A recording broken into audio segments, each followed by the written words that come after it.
Hi, grade 6. Welcome to Miss Hallinan Kitchen. Today we're going to do some Christmas baking together. And this is a favorite recipe called whipped shortbread that many people make during the Christmas or holiday season. And I've made it many times with students before when we're able to come together in the classroom. And so I thought I would make this video to show you how you could make this recipe at home with your family if you choose to. So please be aware that when you're doing any kind of baking or cooking, you need to be extra careful because you're going to have to use a hot stove. You're going to have to use an electric mixer like this one that I have here. And you want to be sure that you're using these things safely and so that you don't get hurt. So you might ask an adult to help you. Before we get started, I'm going to show you what you will need to make this recipe. So it's very simple. You only need 3 ingredients. You will need 1 cup of salted butter, or if you choose to, you could use half a cup of butter and half a cup of margarine. I only use butter, so I'm going to be showing you how to make the recipe with 1 cup of salted butter today, but there is the option there of reducing the amount of butter and adding in half the amount of margarine. You will need 1/2 cup of icing sugar and 1.5 cups of flour. And then you will need something for the center of the cookies. And my secret ingredient for what I believe is the best, delicious, most delicious whipped shortbread is to use Swedish berries in the center of each cookie. So now you know my secret ingredient.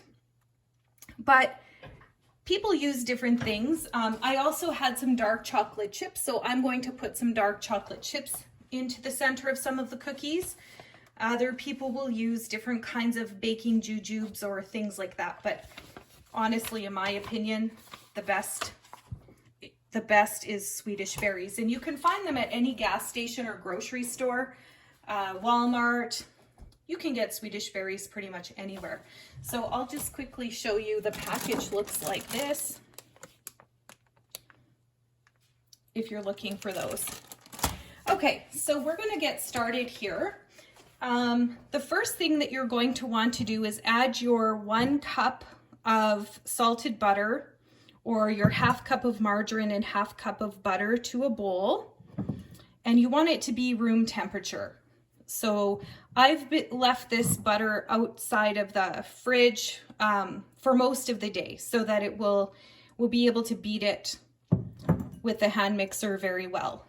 Okay, and to that, you're going to add your 1/2 cup of icing sugar.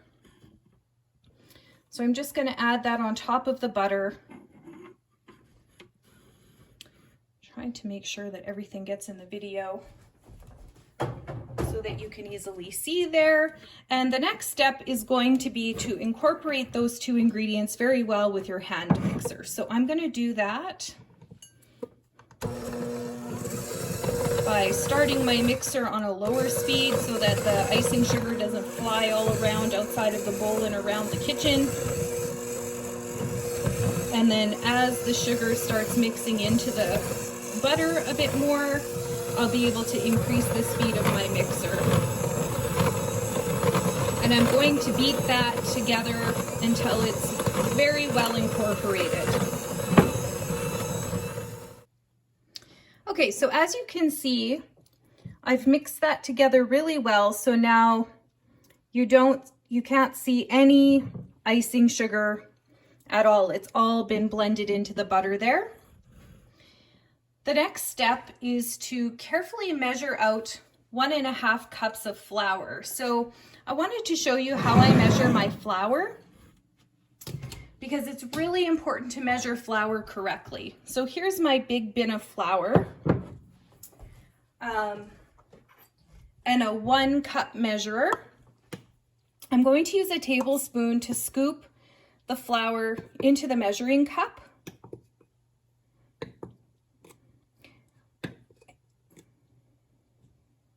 until it's heaping. And I'm going to take the opposite side of the spoon and scrape the top of that excess flour off to make sure that I have one level cup of flour. And where did my dish go? I'm going to just put that into a dish on the side. So most people will measure flour by like just scooping flour like this and then shaking the excess off. What happens is your flour ends up compacting into your cup, all the little grains of flour, and it compacts down and you end up with more flour than you require for your recipe. And especially when we're baking, it's really important to measure carefully. If you add too much flour to something, you end up with a really dense product. And one of the delicious things about whipped shortbread is that it should really be light and melt in your mouth. So you don't want to add extra flour that's not needed. Okay, and then I have a 1/2 cup measuring here because we need 1.5 cups of flour. So again, same process, scoop that into the cup, scrape off the excess, and put that into my container that I had over here. I'm going to take my big flour container out of the view.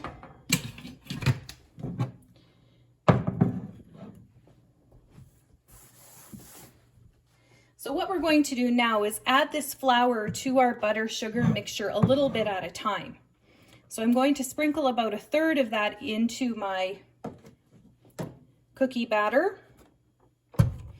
Again, I'm going to use my mixer at a slow speed to slowly incorporate the flour.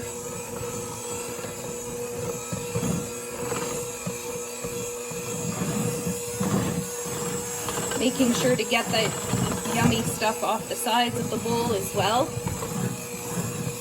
When that's mostly incorporated, I can add a little bit more flour, about another 1/3 of the flour.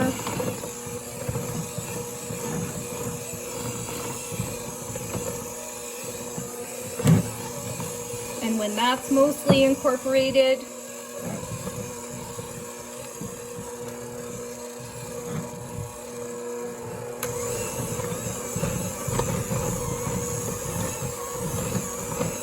I'm going to add the final amount of flour there.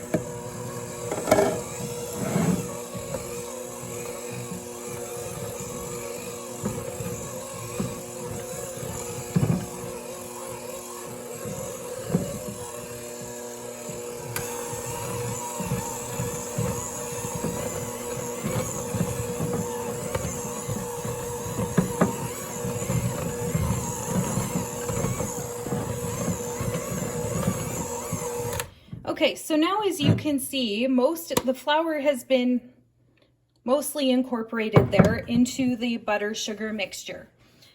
Now, one of the key steps to making whipped shortbread is the whipping part. So we need to whip this mixture for about 6 minutes to make sure that we're going to have a really fluffy and light cookie batter.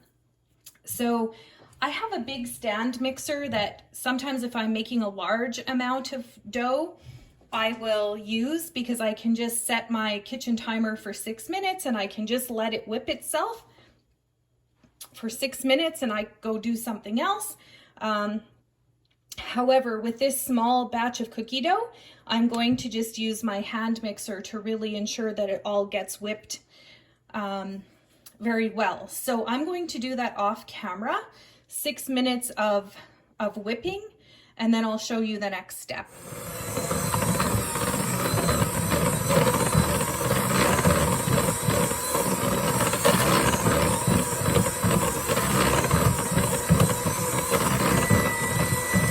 Okay, there's my kitchen timer. So that means that I have been beating my cookie batter here for 6 minutes on high speed. So I'm going to put my hand mixer to the side now, and you can see that the batter looks very light and fluffy. I'm just going to take my spatula and push all the batter down off the sides of the bowl.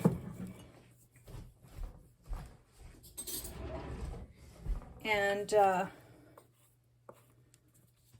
I'll show you the next step.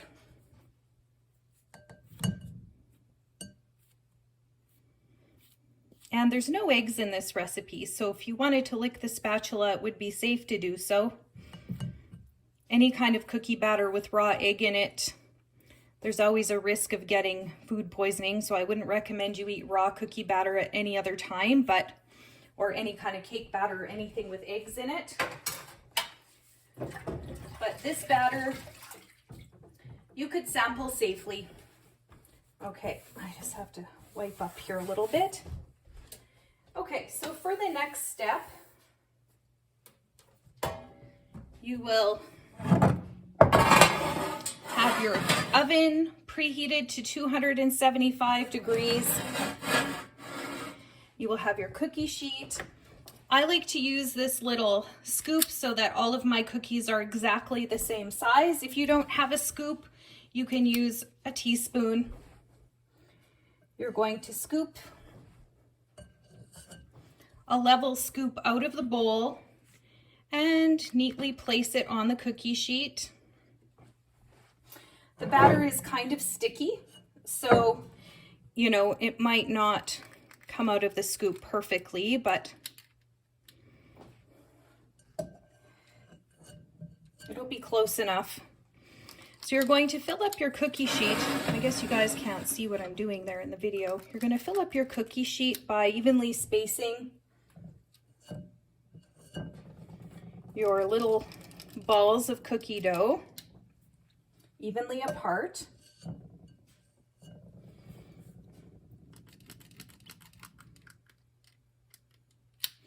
And then into the center of each cookie, you're going to put whatever, you know, you like. So again, I think the secret ingredient is Swedish berries. So what I did was I took each Swedish berry and cut them in half with my kitchen scissors. I have my kitchen scissors right here. I made sure they were very clean, and I just used them to cut each berry in half. Because of the size of the cookies that I'm making, a whole berry would be too much. So I'm just going to push that into the center of each cookie. And again, like I said, I had some dark chocolate chips, so I might want to make some that have dark chocolate chip center.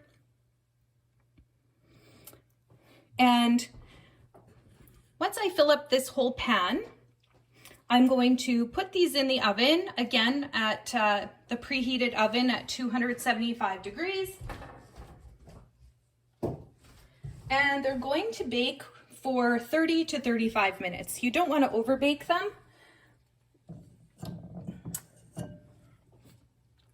But whipped shortbread is a cookie that takes a longer baking time. So that's one of the drawbacks, I guess, if you're in a hurry. So I'm going to finish filling up my tray here. And I'll come back on the video when it's time to put these in the oven. Okay, so as you can see, I filled up the whole cookie sheet with little dollops of the whipped shortbread cookie dough. They've all got something in the center of them now. So now I'm going to pop them in the oven to bake. I'm going to check them after 30 minutes and see how they're doing. And we'll come back and show you the results. Okay, grade 6, so my cookies I've taken them out of the oven. They've baked for just over 30 minutes. And now I'm going to carefully take them off of this hot cookie sheet and place them on a cooling rack.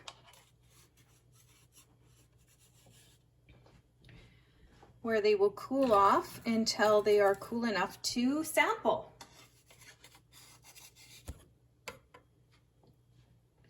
And repeat the process of scooping cookie batter onto the cookie sheet and baking the cookies until I've used up all of the batter.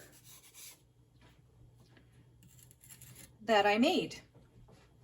So I hope you've enjoyed this video and baking with me today. Please, if you try this recipe with your parents, share with me the results of your baking and let me know what you think of my secret ingredient, the Swedish berries. Let me know how you like them. Okay, so thank you so much for joining today. I hope you had fun baking. Merry Christmas, everyone. Bye.